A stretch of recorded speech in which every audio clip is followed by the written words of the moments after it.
back. Welcome back. We're here with After Action, and the fellas, the boys are all back in town. We're all home. We've been busy doing our thing, man. I feel like did I miss last week? I think I did. Yeah, you had Yeah, to take care of yeah. that issue we had in Florida. Yes, that's what I was doing. So, and you guys had a great show last week, and I heard it was great, man. But yeah, been doing stuff. We've been working, man. We've been all over the place again, and we're finally, and we've told everybody where we've been, but we're finally back home. Uh, with our families for a little while. Kind of a is it cool to call it a break? Is that what we're? Yeah. Is it a break? Yeah, Because travel I, break. I I know you're answering 100 emails, Chris, right? And Doug, your phone still hasn't stopped ringing, even though we're home. And I know I've been dealing with some stuff, and in reference to that, we're just gonna make sure we take a moment to recognize Tallahassee just released that they had a suicide that happened. We believe it actually happened last week. They just kind of released the information now. Uh, and from what I'm hearing, it's a young officer just got the academy not too long ago and took his own life. So we still need to be helping. We still need to be thinking about each other. Still need to do the good work that we're doing because these things are still happening, right? So but with that being said, I don't know if it breaks the right word. I'm not sure that we're taking a break because the work continues even though we're home and the holidays are coming up and we've spoken about this before. The holidays can be extremely stressful times. Is that right, Chris? Yeah,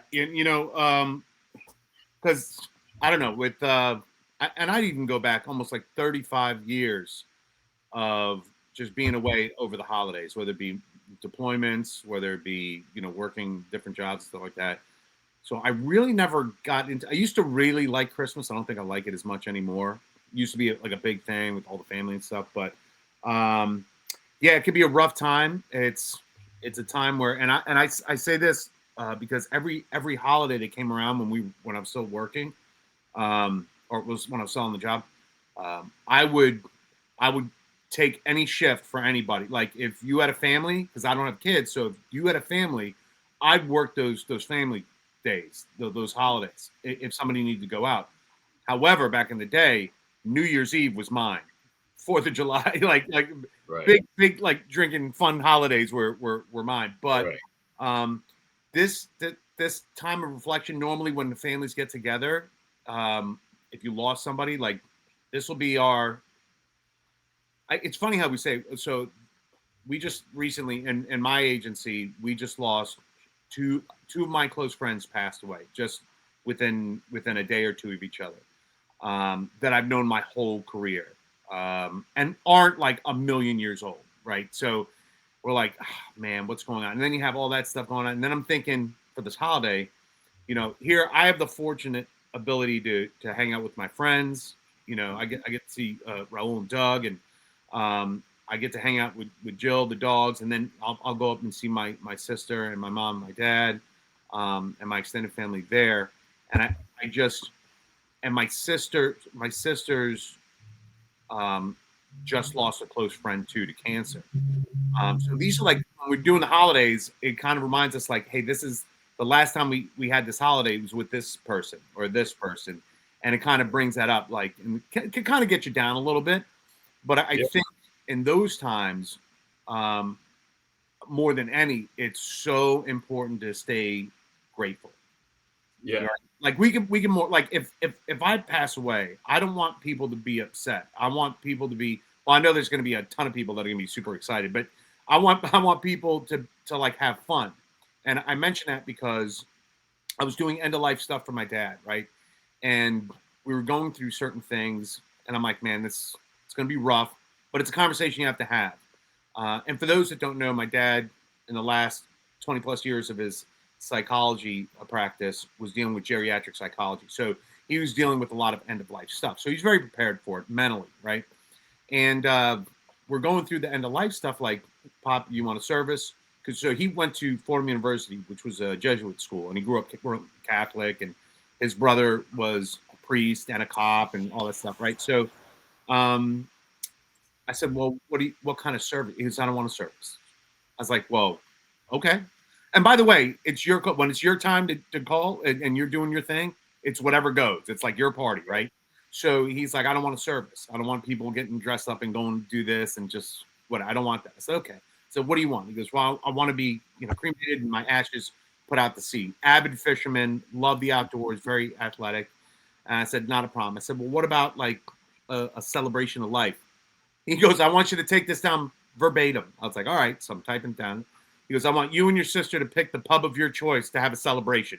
So I was like, there you go. I was like, all right. I said, and so I was thinking, I was like, we're turning something that's, again, it's going to be sad. But again, he's not 40 years old. He's lived a long, very full life, no, I mean, a couple regrets, but nothing like I wish I had done this, because he'd done everything. He'd gone everywhere and done everything. And he turned, so rather than looking at that moment, or like, especially like in the holidays and stuff, when it's going to hit a little bit harder, I guess,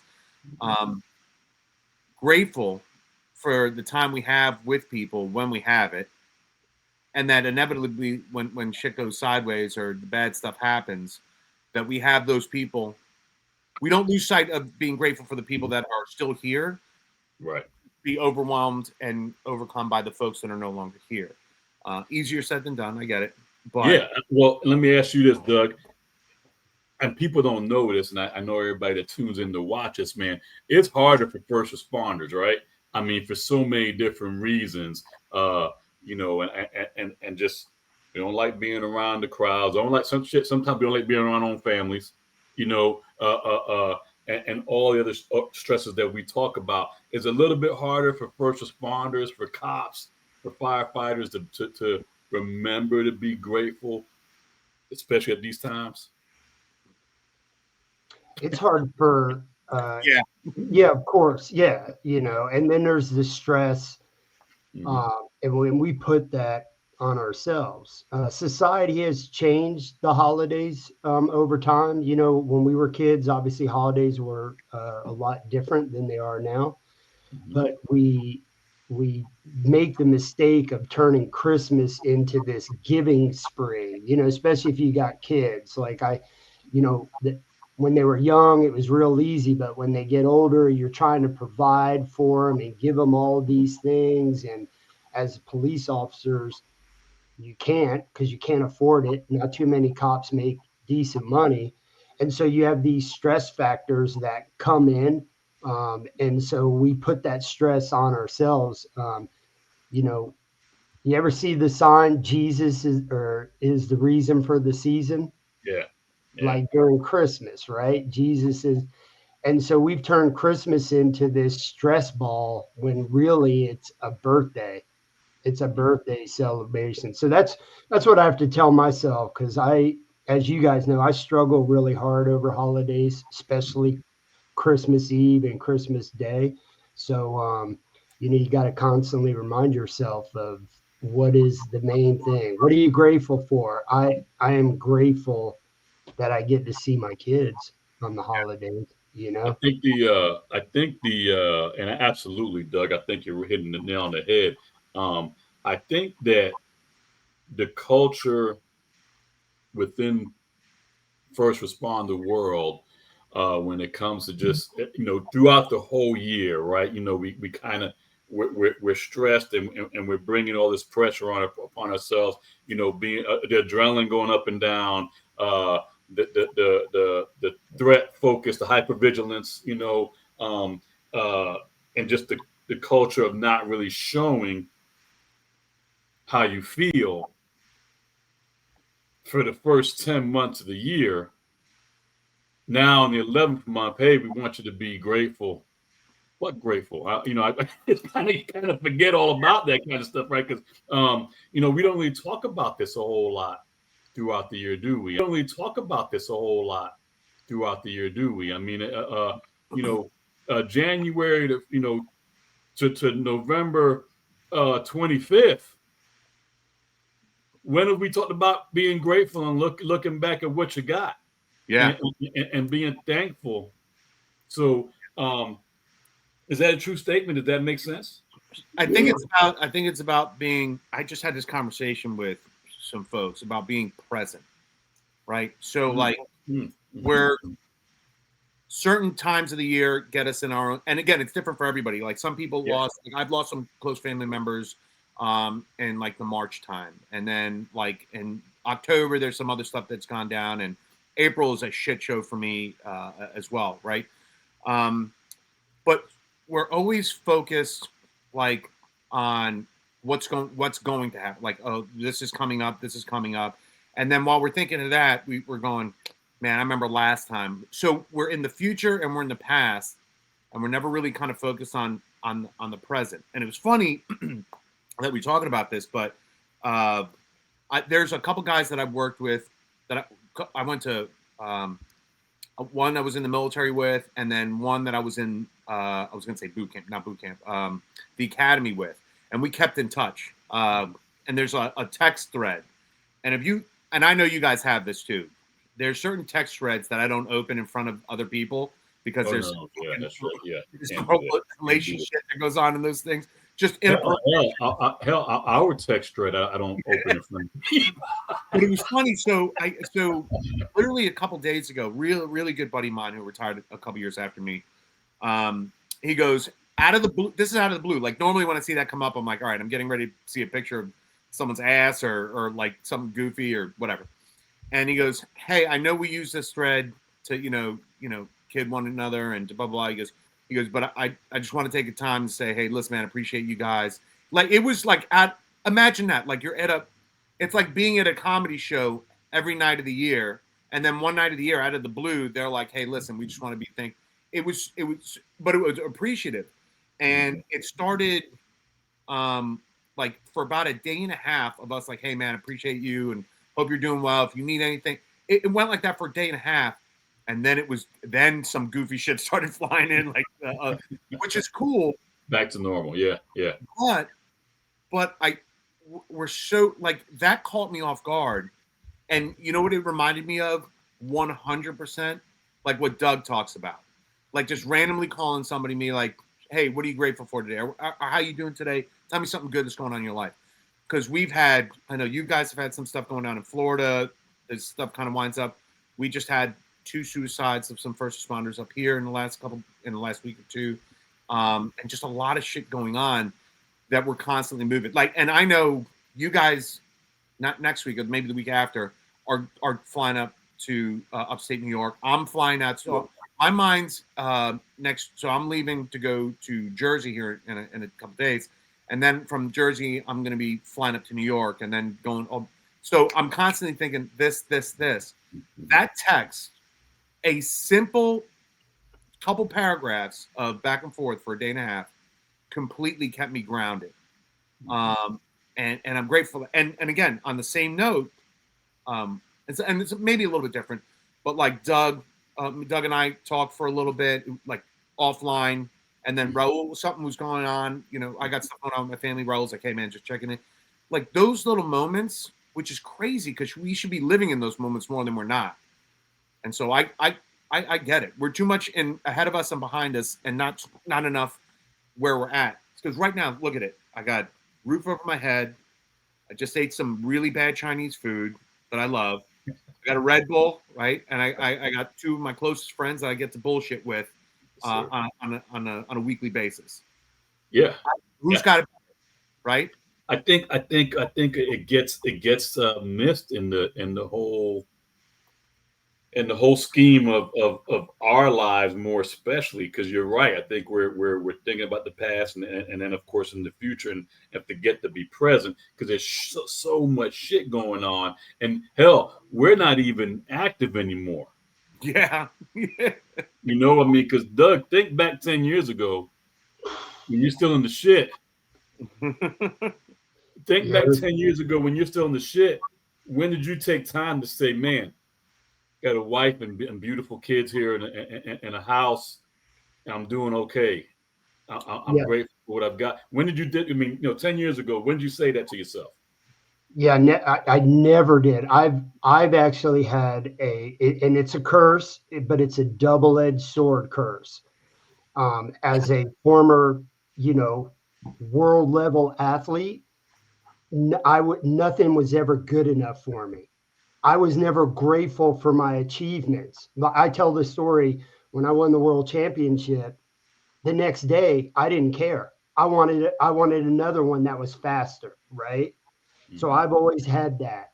And I had the same thing with work. I was never good enough. I was always striving to go bigger and better.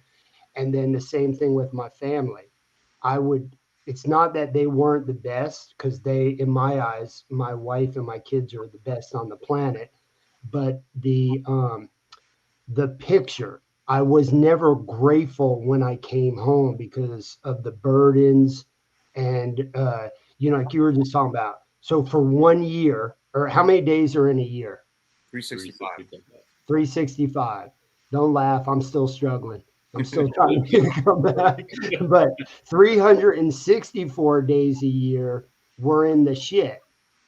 And then on the 25th of December, it's the holiest day of the year. So we feel that compassion, we feel that love, and that's why on the holidays, and I keep going to Christmas because that's the biggest holiday for me. But you on that particular day, you attach that great day with everything else. Oh man, this family just lost a family member. They're not going to be, their Christmas is going to be horrible this year, right? Those type of things. So it's the whole year except for one day. And I'm notorious for that. The whole year I would never see how blessed I was. And, as you guys heard the stories, man, I talk about pulling in my driveway and being like, fuck, I got to deal with this shit. And most people, I would assume, would pull into my driveway and be like, holy shit, this is amazing. I do that now. I do that now. But yeah, I sucked at it. I still do. I saw. I was watching I think it was like an Instagram reel or something like that. Totally on point for this, right? Because and again, it was like right after I saw like Karen and Doug did the tandem bike to go get some groceries or something like that. But there was a guy. You see Doug was riding the back. Bullshit, I made her take that picture from the back so you can see me in the front. I ride in the front, don't you? No bullshit. Back half of that. I was. There was a guy running a marathon, and you're thinking about, all right, getting prepped to run the marathon, because I think about Karen and you guys doing all the stuff, and I know when I was prepping for doing some long distance running, I was like, all right, this is what I got to do. And then you do the race, and then you're focused on the finish line, not like certain parts of a long run. You're like, all right, at this mile, but other than that, you're just going towards the end. They showed a video of this guy running, and there was like a school band off on the side started playing. He stopped running to dance in the middle of the marathon, right, and kind of dance around and keep moving and stuff like that, blah blah blah, and then kept on moving.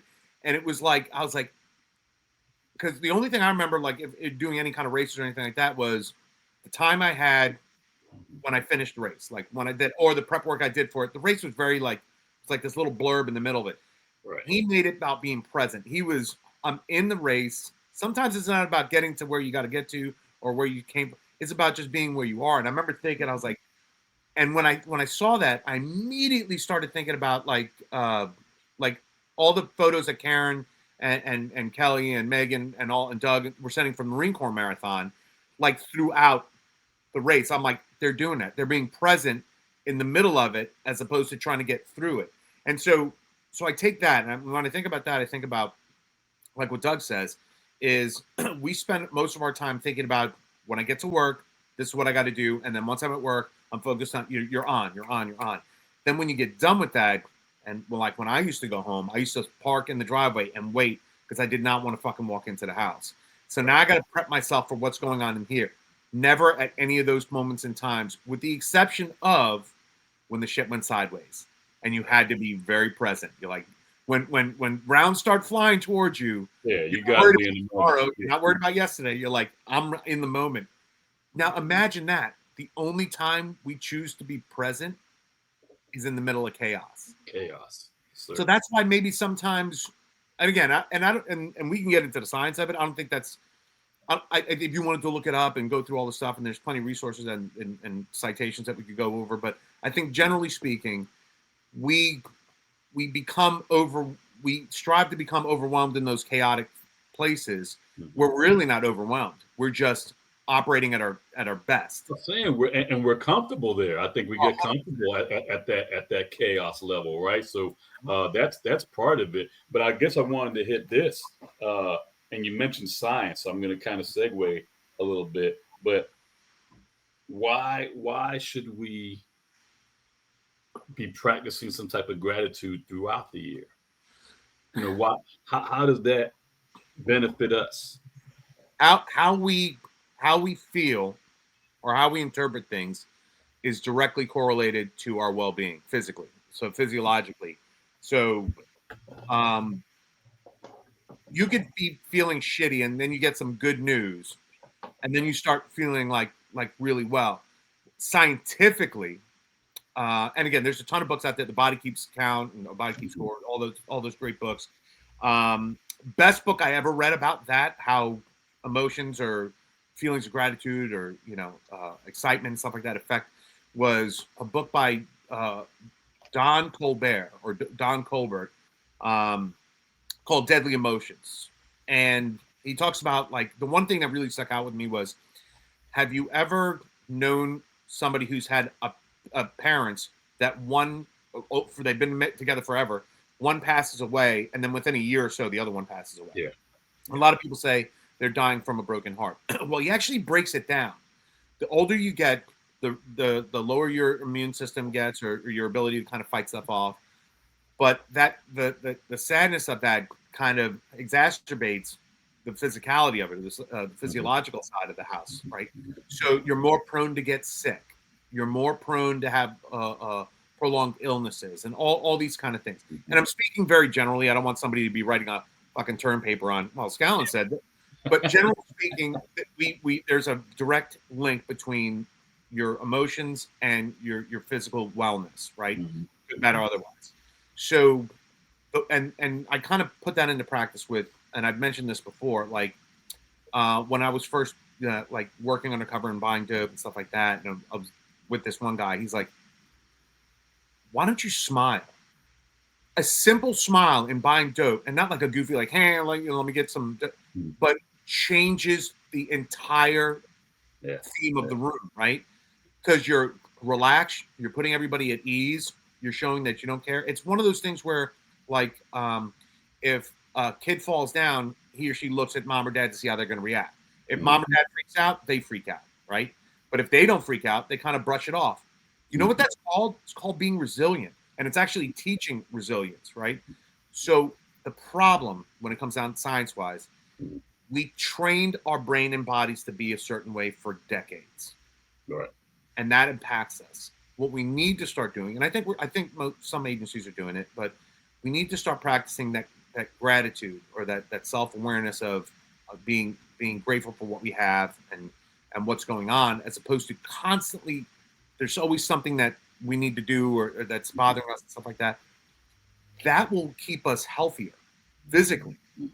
And again, I'm not saying being happy all the time can exclude you from the side effects of eating Burger King or Wendy's or Denny's and stuff like that.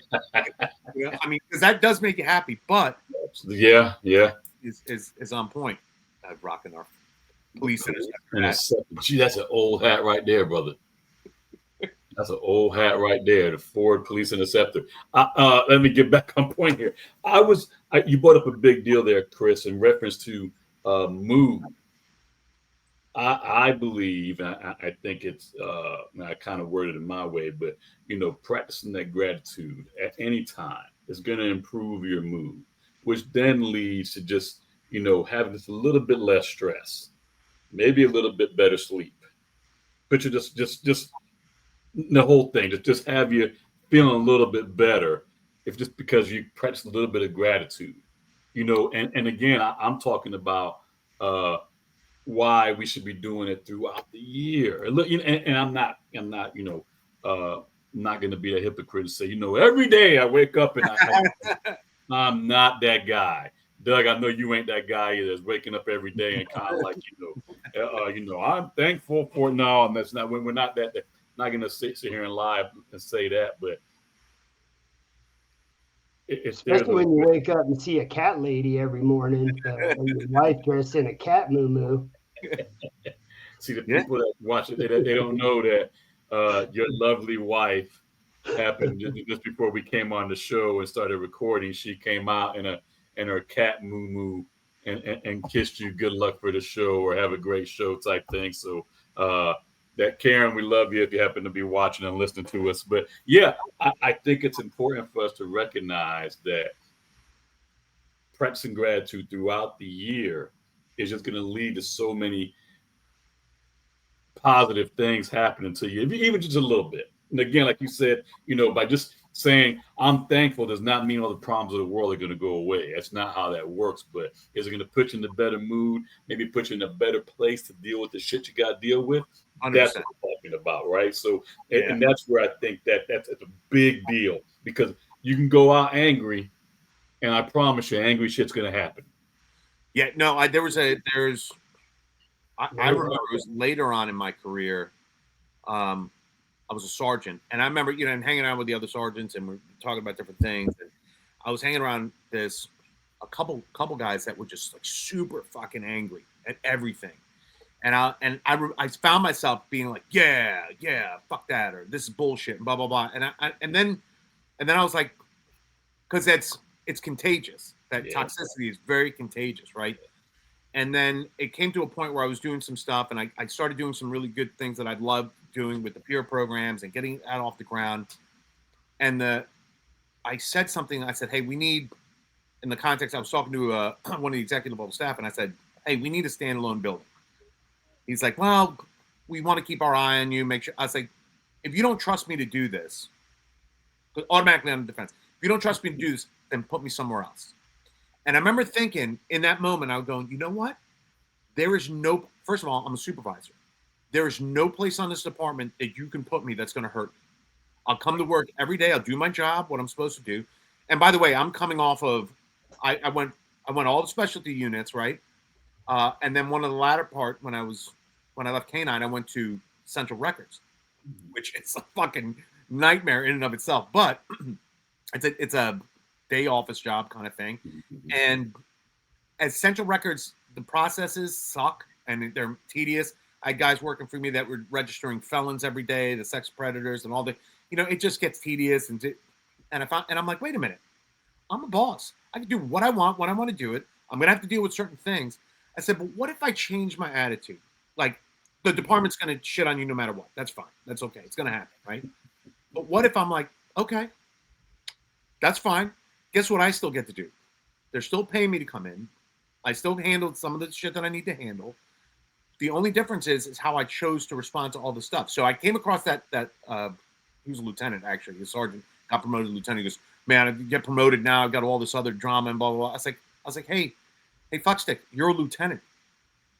You've got some layers below you that you can kind of, hey, manage all this. Goes, yeah, but they're constantly on me. I said, do you remember the day when you were trying to apply for the police department? You're like, man, I hope I get this. I hope I get this. You're not only here, you're a junior executive supervisor in your agency. That's a lot. That's a great accomplishment by any standard, right? Mm-hmm. Why aren't you grateful for that? He's like, well, I guess I said, well, guess what? You got a 8% increase in pay. You all this. You don't work nights ever again. That's not happening unless you want to, or you go to a specialty. Why don't you appreciate the fact that you're doing something and you get to do certain things that other guys and girls on the job don't get to do and will never get to do? Well, when you look at it that way, I said, yeah, you're an ungrateful piece of shit is what you are. That's how we talk to each other. He goes, right. You're right. When I started doing that, when I started being like, someone would come and hit me with like, oh, we got this and this is going to be horrible. All right, we'll get through it. It's going to suck for a little bit, but guess what? We'll get through it. I remember there's a collective group of people around me that were a little bit like on the edge of this sucks. hate coming into work, blah, blah, that we made it fun. We made it fucking fun. And in the shittiest part of the department, records, we had a fucking blast. Then we went out there. Like when I was in K9, there's certain things. First of all, if you're getting pissed off in K9, which we all do, or on the SWAT team, we all get pissed off at certain situations. You guys realize you're on the fucking SWAT team. You have people that would kill to get into where you're complaining about. So it's just how you look at things. And by the way, that changed everything. And just like you said, Raul, you want to worry about horrible shit all the time. Horrible shit's going to happen. Yep. When you start focusing on the good shit or what you can do to change or despite all this other stuff, then shit starts changing for the better. And you start feeling better. And it fucking shows. And it shows in your relationships with your family, your sleep. Just like what you said. Power of positivity. That's right. The power of positivity. You know, I wanted to add something to that. You know, I saw a video clip the other day, and I think the guy asked the other guy, "Hey, do you have any regrets in life?" And then it kind of hit me. He says, "No, I have no regrets." And he goes, "Why not?" And he says, "Because I lived my childhood dream." And it hit me. My childhood dream, I wanted to be a SWAT guy. I didn't want to be an astronaut or a doctor or a fireman or, you know, all the things that little boys want to grow up to be, you know, from our era. I always wanted to be a SWAT guy, not a police officer, a SWAT guy. And I achieved that goal. And I wanted to be a soccer player, and I achieved that goal. But that came after wanting to be a cop, being an athlete. So when he said that, it hit me. I was like, wow, what an amazing achievement to succeed at your childhood dream. I never looked at life like that before. But when it hit me, I thought, wow, I don't know a whole lot of people, to include my sister's living her childhood dream. My brother's not. But, you know, you don't know a whole lot of people who are living their childhood dreams. We are. We wanted to be police officers, and we became police officers. That's a pretty positive, amazing thing to look at that we don't look at, because when you're a cop, you work in an agency that's full of fuckery. And so the agency kind of puts a taint on it. It doesn't ruin it. It just puts a taint on it. Is that a real word, taint? Oh, it's very much a real word. Yeah. But am I using it correctly? I would say they tainted it as opposed to being the taint. Okay. Because I think that means something else, right? Doesn't it? Yes. Yes. It also means something else. Yes. The Devil's Highway. The Devil's Highway. Is that what you called it? Devil's Highway. So with that, it's just gonna happen, right? Yeah. Again, I think we spend a lot of time on what's coming and what's happened and not so much on what we're doing.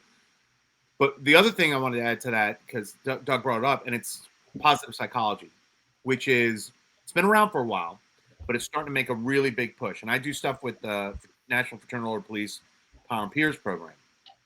And it's very ingrained, positive psychology. So psychology, again, it's the science of studying behavior and stuff like that. But it's always, for us, it's always been for vets and first responders, always focus on all the bad things, and how we get through the bad things, which is fine. We need that, right? Positive psychology is focusing on the benefits that come through our experiences. You can't experience awesomeness without appreciating the hard times. I'll quote my man Tom Hanks from a League of Their Own, right? And somebody goes, well, it's gotten too hard. I think somebody was getting ready to leave the team for whatever. And Gina Davis, I think it was. But anyway, it just got too hard. It just got too hard. And he looks at her, he's like, it's the hard that makes it great. So you can't, like, if you have this basic flatline kind of existence, there's no ups and downs. Like, the downs get pretty bad with us, understandably. But that just makes the highs or coming up from those downs so much more important, or I guess impactful in my eyes, right? So you have to have the contrast. You can't, first of all, nobody's existing in awesomeness all day long, right? with the exception of Karen. I think Karen exists in just the state of awesomeness. Yeah. The rest of us have like shitty days, and then Right. awesome days, and kind of fluctuate between those two kind of things. But so the positive psychology side of it is like, sure, we focused on all the bad stuff.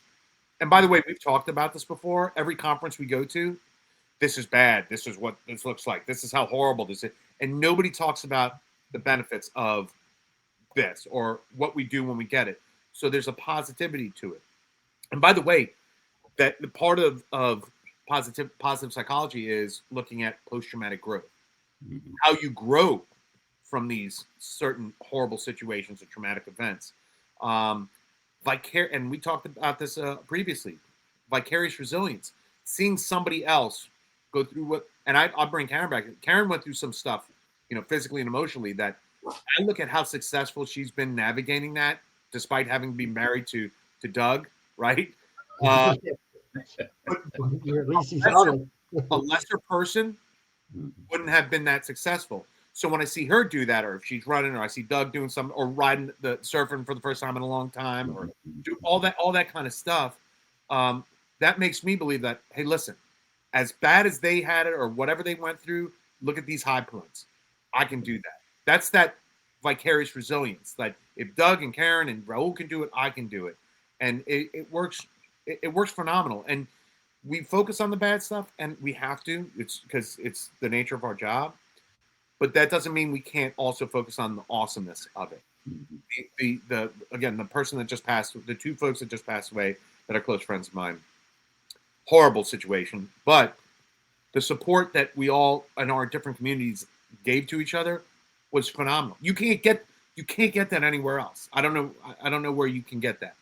Where if you bled with somebody and you've been in life, life altering circumstances and surrounded by violent events day in day out, then to have that gratitude or that sense of camaraderie, despite the agency, whatever the agency does or whatever, dude, I wouldn't trade any bad day that I had on the job for the awesome days that follow. Yeah. Let me ask you a question here, guys. I was just thinking about this. Think back, 10, 15 years when you're in the heart of your careers. And I think we all were at a point where we maybe liked coming to work more than we liked being home. If that's the right way to put it, So, but if I'd have asked you then, what are you grateful for? Would it have been harder for you to say the job or home? Oh, I think my world revolved around that job. I was that job. There was no difference between me and that job, and I loved it. And I loved not loving it in tandem with my friends. Does that make sense? And that's where I'm getting at. Right. That makes perfect sense to me because I'm kind of feeling the same way. Doug, and I'll let you talk in before I chime in there, but does that make sense to you, what you just said? Yeah, we do. There's the ebbs and flows. You go to work and work sucks, and you go, oh, I want to go home, and you go home and work, and home sucks, and it's easy to lose focus, man, especially when there's carnage going on. And some people are good at it, as we all know. Karen is great at it. Like nothing taints her view, but our view can, like Chris said, yeah, you go to work, right? You walk into the office and you got 6 of your brothers in there bitching about work. Within 30 seconds, you're involved in the bitching. That's why I always say, when you go home from work, call somebody and check on them, but don't call a cop. You guys heard me say that, because they're just going to bitch about work the whole time, even though they love the job. And yeah, so it ebbs and flows. You go to work some days and you wish I was at work and not at home. And I'd go to work and I'd wish I was at home. And it doesn't always mean the building of home. It just means in the home life, whether you got, like for me, oh, I want to go home because I wanted to go surfing. That's what I always want to do. I want to go home because I want to go surfing. It wasn't always, I want to go home because I want to be around my 4 badass little sons, that are going to make me jump off a cliff. But, yeah. Yeah, I was thinking the same thing, that it's so funny, 10 or 15 years ago, if you'd have asked me that, uh, I probably would have said the job, but also been confused by it because I was one of them guys that can get involved in this place sucks. This place sucks, but I couldn't have lived without it through them years. I needed that place to kind of have something to focus on for a while there. So I just was wondering what the answer would be there. I definitely would not have chosen the home life. Uh, of course, when I had a kid, I probably would have been number one. And I'm real grateful for my kid. But after that, it probably would have been the job, which was, and not saying that I didn't have a, great support system that was there for me, but I definitely wasn't realizing it. So just was wondering what the answer was to that. So guys, what are we telling everybody? I mean, we've been talking for a little while here about gratitude. What are we asking everybody to do here? I mean, and because we're coming upon the Turkey Day, Thanksgiving, all right, and this is the time that we make sure once a year that we give thanks. But what are we trying to say to everybody out there in reference to gratitude? You got to try. It's not some times of the year, and some certain situations kind of create this sense of gratitude. But outside of those, you have to try to be grateful. You have to everything requires some effort.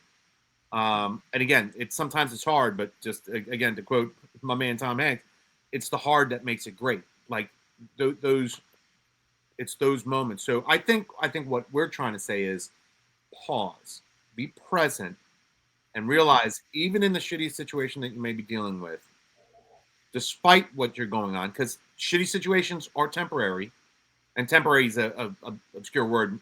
Temporary could be a couple years, could be an hour, could be a minute, whatever it is, right? But they're temporary. Like I said I think I said in the last show.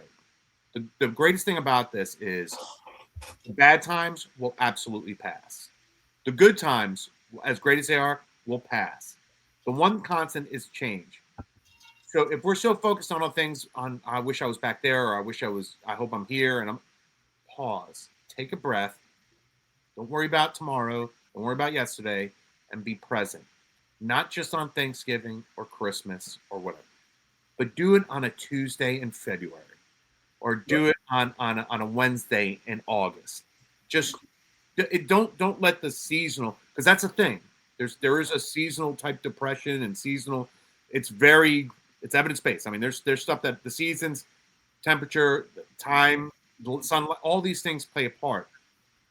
But what the greatest control that we have is that we can either choose to let that be a focal point to bring us down, to like join the group of people bitching, or we be like, you know what, despite this, I got it pretty good. I'm doing good. It's tough, but despite it being tough, I'm okay, right? And I'm going to keep on keeping on. And that works in the heart of dying, like in the midst of horrible disease and illnesses and grief and loss and all that good stuff. Those losses, the grief, the circumstantial kind of situations, or it's called the Sitz and Leben, or the setting in life in which we're in, right? We have control. We don't have control of what happens to us. We do have control of how we respond to that. And if you want, the easy way is to be negative, 100%. The better way is to be positive. And a very brief example of that is I've got to go up to take a family member through some infusion treatment for cancer. That sucks. And I can easily be like, this is horrible. I got to do this. I got to do that. But because I got to try, because sometimes I'm just like Raul said, I'm not trying to be hypocritical here, but I have to try to be like, you know what? I have to do this to go to this horrible place to do this treatment. But how about this? I get to spend time with my loved ones. Yeah. That's as close of a painting a picture I can get, is that despite being in this horrible situation, I at least get to spend time with folks. And if I'm worried too much about what's going to happen, I'm kind of taking away from that time that we're together. Does that? I don't know if that makes sense. Yeah. Absolutely. Absolutely. And you don't even realize it. Like you get to spend time with Poppy. Yeah. But Poppy's looking at it, he's living that moment. Yeah. And every day he's looking over and going, holy shit, my son's, he's with me every day through this. So, Yeah. yeah, I'd be happy for that. I would, Yeah. because as well as I do, we've all been through it already. That day will come to an end. It came to an end for me with my mother, and I would do anything to just have 5 minutes of FaceTime with her, a minute. Jill, you're saying what? Like, so my wife goes, she lost her mom recently, a couple years ago, and her father a while ago, and she kind of put me in my place because Poppy called me up or sent me a text, and he's like, I have this, this, and this. And I'm trying to explain. I'm getting frustrated. I'm like, all right, well, this is what we got to do. Bop, bop, bop, bop, bop. And so I get kind of done with that. And I'm like, I wish I could just, if there's a way for him to better understand this or how to, it was like technology or somewhere, blah, blah, blah. And she's sitting there and she gets a little teary eyed. She goes, I would give anything to have that problem. Yeah. Kind of puts things in perspective. Puts in perspective, man. It makes that difficult times a little bit softer. Yeah, absolutely. I would say one more thing into what you guys were saying about being present in the moment, taking that pause. Take the pause and then be intentional about recognizing those things. And it takes a quick second, right? If I've got a house over my head, I've got a job, let me start from the beginning. I got a beautiful family. I've got a wife, kid, mom, dad, whatever your situation is. All right. Hey, just in case you're wondering, Raul, you don't have a wife. I'm your wife, man. Your wife is a dude. So I got a girlfriend. Okay. But yeah, I think that I just wanted to add that while taking the pause and being present is all great, I just want you to take a one, and we're talking about one more second of work, is be intentional about thinking about those things that you have that you can be grateful for. Whatever your situation is. Again, I'm not, I'm going to put words in anybody's mouth, but take that second to be intentional about that, because you'll see that whatever you're going through will get just a little bit easier. Whatever you're going through, get a little bit easier, whatever the struggle is. So, yeah, definitely take a second, but and there's a, and our boss was wanted us to kind of put out a couple of examples, but and I'm reading through them. The one sentence grounding, that kind of stuff works for me. I do a lot of affirmation type stuff. That I've morphed over the years here through therapy, but it works for me. It's some self affirmations every now and then kind of work for me. So I believe that self talk, that type stuff, if you do it enough, if you practice it enough, if you believe in it, I think it can work. So those are some of the things that you can do to just better the mood, better your self mood. The 3-second phase is what she was calling it. 3-second name one good thing practice. That's what it was. And that's called the Doug practice. That's Doug shit. Doug's been doing that shit for years. So be intentional when you pause, when you're going to be present. Be intentional about what you're going, because just pause. I don't want you to just pause and be like, and then think nothing. You think that's gonna, no. You gotta be positive in your thought process and be intentional and practicing that gratitude. So I want to throw that out there, just kind of add that little bit there. I'm sorry, I didn't mean to take the. No, Yeah. Mm-hmm. No, that's kind of cool because that reminded me of the things I do. As you said, I've been doing grounding type things and gratitude things for a long time because I have to. I Yeah. have to remind myself on a daily basis that it's great to be here. Because when you're a suicidal person like I am, I just am. I have that, I've accepted that. So now what I do is I have to constantly remind myself it's great to be here. Because I was going to say, when you're suicidal, you just think it's better somewhere else. It sucks here. I need to leave. And so you've heard Karen's presentation. She'll talk like she'll say, "I notice when Doug's having a bad day, he's not on he's not on the deck or the patio. He's sitting on the patio with his feet in the grass." And so that's grounding for me. I do that to like when I'm struggling, I go put my feet in the grass to remind myself that I'm here. And I'm grateful to be here. Like I worked really hard throughout my life, just like you guys and everyone else, to own this home. As a growing up as a surfer, I always wanted to live on the beach, and I live on the beach. So I remind myself, I put my feet on the ground and go, "Hey, I'm grateful, God, for being here." And a lot of times um, I go over to the beach and I just walk about 6 inches into the water, and I let the water, not when it's cold, but when it's warm, I let the water. I'm a sissy when it gets cold. It's starting to get chilly out there now. It's starting to change, but I like to feel the water on my feet just to remind me, like, wow, thank you, God. I'm still here. I'm still alive, and I'm living in this moment that I've always wanted to be in. And little something like that, just that reminding, doesn't make the bad shit go away. It just makes the bad shit more tolerable. And it reminds me of just being positive. So that's what I would leave to somebody. There, no matter where you are or what you're doing, um, just take that time out, that pause, that tactical breath, as I call it. Take a deep breath and just kind of, when's the last time you've gone outside? Karen and I do this every day. You guys, we go every day out in our Audubon Society. My wife had my house deemed an Audubon Society. Don't ask me how. Fuck that happened. But when's the last time you just went outside and listened to the birds? Just Yeah. the birds, man, and just the nature. If you try it, it's soothing. It's all the white noise, as I call it, social media noise. Go look at social media for 5 minutes. Your freaking blood pressure will raise because everything on social media is either bullshit or some clown on there doing advertisement.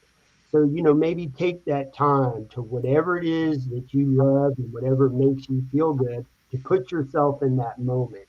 Those are the things that I have to do, and I share them with everybody. I'll tell you really quick. This year has been it's been a year. I was talking to Doug about this, and we're all coming at that age, man. Hitting the 50s, and uh, this year has been rough because I've had several people around me. Some of my brothers in blue die of different things, and when we're coming to that age, and recently just had one pass away about a week and a half ago of he kept secret that he had cancer, and these things uh reminded me to be grateful just for life, because it's delicate, and we're coming to that age, and of course our brothers and sisters out there that are in a job where they can pay the ultimate sacrifice. So I try to remind myself that just be grateful to be alive. Yeah. I You did. know, The three of us shouldn't be here. Oh yeah, The yeah, three of us should not be here. hundred We percent. know that.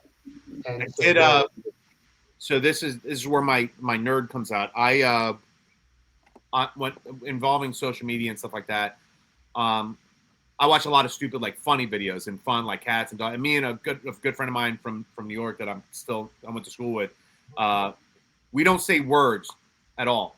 She'll just send a clip of a dog talking or this and that, or that rock star guy that dubs over the animals and stuff like that, and blah blah blah. So part of what I do on like social media and Instagram stuff like that, I follow ASL. I used to be a Spanish and American Sign Language interpreter, and I was just like, it was stuff that I was very interested. I did some time volunteering at the Helen Keller Center Institute over in New York, working with folks that were deaf, blind, and or both. And so about a year ago, I started just following a couple different pages, practicing signing and doing all that stuff. I was just doing it for fun. I wasn't going out anywhere, which I know a lot of people are like, but it kept me like hyper focused on like, all right, how did this or sign here and the different word. Anyway, so I'm doing that. And I was watching, and then I was like stressed out over something that was coming up. And for me, and I know you guys get it too, I stress over setting up travel for up and coming engagements and all the logistics. And I'm in the middle of doing that, and Jill, my wife, who works for a local police agency under Cold Case Squad, calls me up. She goes, "Hey, are you available for a Zoom call?" I said, "Yeah." I said, "What's going on?" An older deaf gentleman was defrauded by some. Anyway, there was a situation where no one could understand why this guy went to the police station. She goes, "You used to do sign language, right?" I said, "Yeah." I said, and I started to, I was like, "Funny that you mentioned that." She goes, "Yeah, whatever. I got this guy who we don't know what's going on, but he's got a situation." So I get on Zoom. Now, mind you, I'm in the middle of, fuck, I got to book this plane ticket, or I got to set this up, or this credit card, this with that, and all this. For 45 minutes, me and this older gentleman talked through sign language. And then it wasn't until, and we worked it out. He was defrauded, whatever. We worked it out, good to go, had it all set up, right? When I was done, I looked back. For that 45 minutes, nothing in the world mattered. Mm-hmm. And I was present, hyper focused, because again, signing or language skills and stuff like that can depreciate if you don't use them. So I was super focused, went over a couple things. I didn't get everything right initially. I was like, "Oh, can you explain this to me a little bit? I signed a little bit wrong," and blah, blah, blah. I was so present in that moment. When it was done, all the shit that I was sweating earlier before that Zoom call, gone. Gone. And it's just one of those things where it happens sometimes by accident, where you realize I'm in my own head, and we don't realize that a lot of time. And in that moment, I was like, you know what? We have. First of all, I got a text message. They're like, "Hey, the detective over here was like super grateful. Thank you very much." And I was like, I was grateful at that moment to have this small ability to help somebody out, probably on not his best day going on, right? Being a victim and also being special or disabled to a certain degree. The smile and the relief, because he's trying to sound words out to detectives. When he realized he could communicate with somebody else, the overwhelming relief came over him, and he was like, "Okay, all right, I'm in a good space, despite the shittiness of it, right?" Mm-hmm. And so those are the things that I'm grateful that I had the ability to do it. That I was fortunate enough that that I liked doing that kind of work. That somebody knew that I did. I'm grateful for the ability to do these things despite all the shit that's going on in my life, right?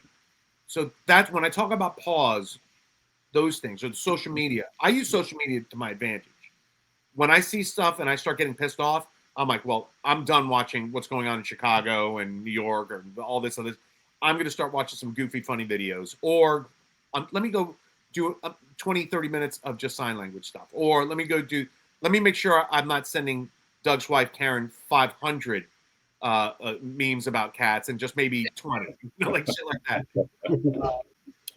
And I will say we have the Army Navy game coming up, right? So, and of course the Marine Corps birthday that just happened. That then there's a whole nother of funny vet memes between me and the other service members and veterans that I served with or that were in the military. Those are the things I love and that I'm grateful for.